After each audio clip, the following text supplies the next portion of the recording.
Assalamualaikum warahmatullahi wabarakatuh. Perkenalkan, saya Ardeni Mardinil Haq, mahasiswi IAIN Syekh Nurjati Cirebon, jurusan Sejarah Kebudayaan Islam, semester 3, kelas B. Pada video kali ini saya akan menerangkan tentang semiotika. Apa sih semiotika itu? Mari kita simak berikut ini. Pengertian semiotika menurut Ferdinand de Saussure. Semiotika adalah kajian mengenai tanda dalam kehidupan sosial, mencakup apa saja tanda tersebut dan hukum apa yang mengatur terbentuknya tanda. Selain itu, semiotika juga adalah ilmu yang mengkaji tentang tanda atau sains, fungsi tanda, dan produksi makna. Selanjutnya menurut Zoes tahun 1993 nomor 18, semiotika adalah ilmu yang mempelajari tanda atau sign. Dalam pandangan Zoes, segala sesuatu yang dapat diamati atau dibuat teramati dapat disebut sebagai tanda, dan tanda tidak terbatas pada benda. Selanjutnya menurut Roland Barthes. Roland Barthes mengatakan bahwa semiologi hendaknya mempelajari bagaimana kemanusiaan atau humanity memaknai hal-hal. Nah, Roland Barthes juga dalam Sobur tahun 2013 mengatakan bahwa semiotika menguraikan pemaknaan tanda dengan sistem pemaknaan tataran pertama dan kedua. Yang pertama itu adalah denotasi dan yang kedua itu adalah konotasi. Apa sih denotasi dan konotasi tersebut?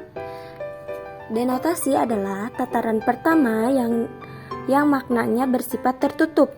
Tataran denotasi menghasilkan makna yang empiris atau langsung dan pasti. Denotasi merupakan makna yang sebenar-benarnya yang disepakati bersama secara sosial yang rujukannya pada realitas. Contoh denotasi dalam kalimat adalah saya membantu ibu menggulung tikar usai pertemuan keluarga selesai. Nah, menggulung tikar pada kalimat ini bermakna ya memang sebenarnya, yaitu menggulung tikar, melakukan gulungan pada tikar. Contoh lain yaitu kambing hitam Pak Arif sudah terjual di pasar hewan. Nah, kambing hitam pada kalimat ini juga sebagai makna yang sesungguhnya, yaitu hewan kambing yang berwarna hitam. Selanjutnya yaitu tentang konotasi.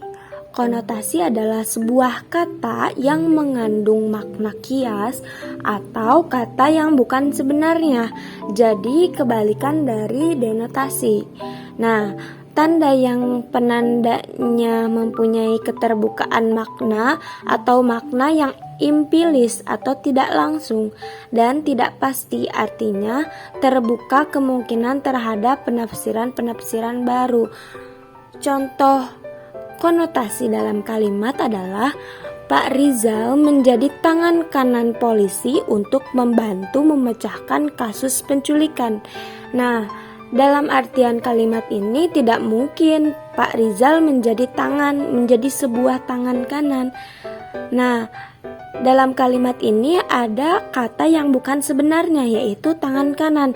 Nah, tangan kanan pada kalimat ini menguraikan bahwa bermakna bahwa Pak Rizal ini sebagai orang kepercayaan polisi untuk memecahkan kasus penculikan. Nah, contoh lain yaitu pejabat tersebut mencari kambing hitam untuk mempertahankan jabatannya. Nah, kambing hitam pada kalimat ini bukan makna sesungguhnya. Nah, begitu teman-teman sekilas tentang denotasi dan konotasi menurut Roland Barthes dalam Sobur tahun 2013. Selanjutnya dalam semiotika terdapat teori Ferdinand de Saussure atau biasa disebut dengan teori Saussure. Teori Saussure adalah prinsip yang mengatakan bahwa bahasa adalah suatu sistem tanda dan setiap tanda tersusun dari dua bagian. Yang pertama itu signifier dan yang kedua itu signified. signifier itu sebagai tanda atau sound image. Contohnya simbol, indeks, dan icon. Nah, yang kedua itu ada signified. Signified itu sebagai petandanya atau konsep entitas. Ada paragmatik dan ada sintagmatik. Nah, teman-teman, setelah mengetahui denotasi dan konotasi, itu ada hubungannya dengan signifier dan signified. Nah, signifier ini termasuk ke denotatif dan signified ini termasuk ke konotatif. Nah, teman-teman, untuk contoh penggambaran signifier dan signifier ini kita bisa lihat pada slide yang ada gambar apel, buah apel. Nah, buah apel ini sebagai objek atau hal atau thing atau sesuatu. Nah, buah apel ini jika dilihat pada kacamata signifier atau penanda, kita bisa lihat bahwa apel ini berwarna merah, memiliki daun, berbentuk bulat. Nah, pada kacamata signified itu atau petandanya, kita bisa lihat bahwa itu tuh sebuah buah, sebuah apel, sesuatu yang fresh atau sesuatu yang menyehatkan. Nah, seperti itu contoh penggambaran teori source pada contoh buah apel. Nah, tadi dikatakan ada paragmatik dan sintagmatik. Apa sih paragmatik dan sintagmatik itu? Nah, selanjutnya yaitu tentang paragmatik dan sintagmatik. Sintagmatik adalah hubungan. Nah, teman-teman, setelah tadi diulas tentang pengertian denotasi dan konotasi dan konotasi ini juga memiliki hubungan dengan signifier dan signified. Nah, tadi dikatakan bahwa signifier itu sebagai penanda, itu ada simbol, indeks, dan icon. Hubungan dengan denotasinya itu adalah denotasi merupakan makna yang sebenarnya yang disepakati bersama secara sosial. Nah, pada signifier ini terdapat kesepakatan bersama secara sosial seperti itu. Nah, hubungan konotasi dengan signified itu terdapat pola-pola atau bisa dirubah, dalam artian signified ini bukan kata yang bukan makna yang sebenarnya karena bisa dirubah. Nah, itu tersebut masuk ke dalam konotasi atau konotatif. Selanjutnya tentang sintagmatik. Sintagmatik menurut Haier tahun 2007 nomor 349. Sintagmatik adalah hubungan antara unsur-unsur yang terdapat dalam suatu tuturan yang tersusun secara berurutan, bersifat linear.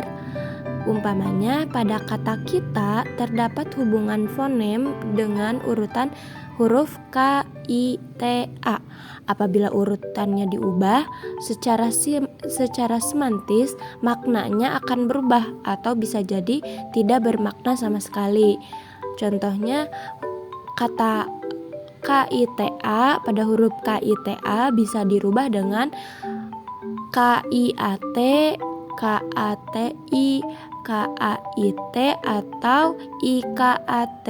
Semua itu dianggap sah atau boleh karena pada sintagmatik ini urutannya boleh berubah, polanya boleh berbeda-beda, namun tidak boleh menambahkan unsur. Tidak ada unsur yang lain. Dalam artian unsur pada sintagmatik ini terbatas.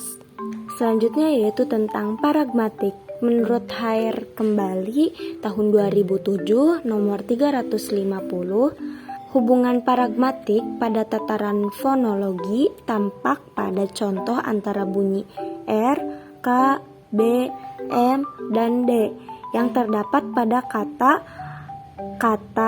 rata, bata, mata, dan data.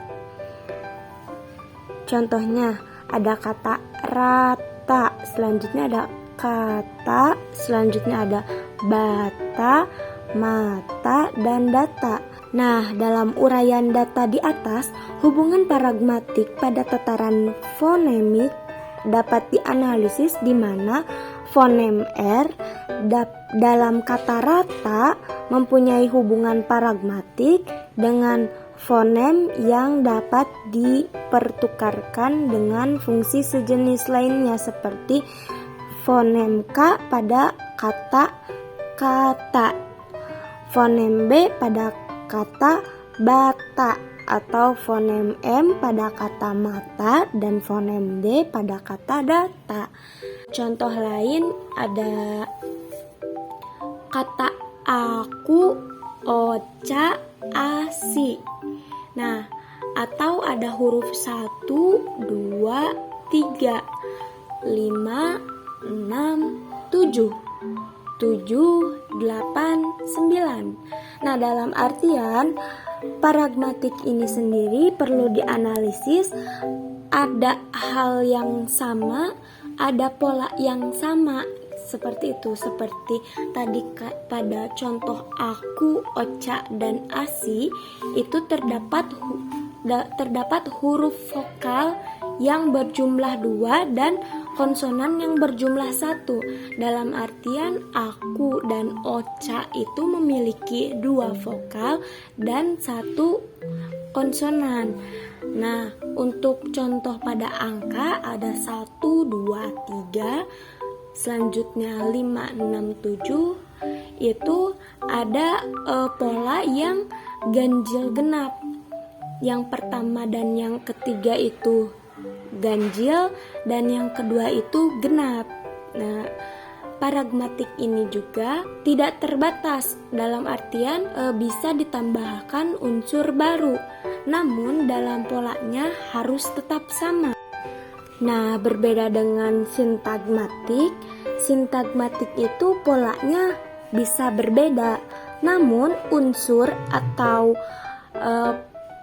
unsurnya tidak boleh ditambahkan, atau dalam artian terbatas, unsurnya tidak bisa ditambahkan, hanya unsur yang tadi saja, tetapi dalam penyusunan polanya bisa berbeda. Dapat diambil kesimpulannya bahwa semiotika adalah ilmu yang mengkaji tentang tanda dalam kehidupan manusia. Artinya, semua yang hadir dalam kehidupan kita dilihat sebagai tanda, yakni dengan sesuatu yang harus kita beri makna. Dan tanda tersebut tidak hanya terbatas pada benda.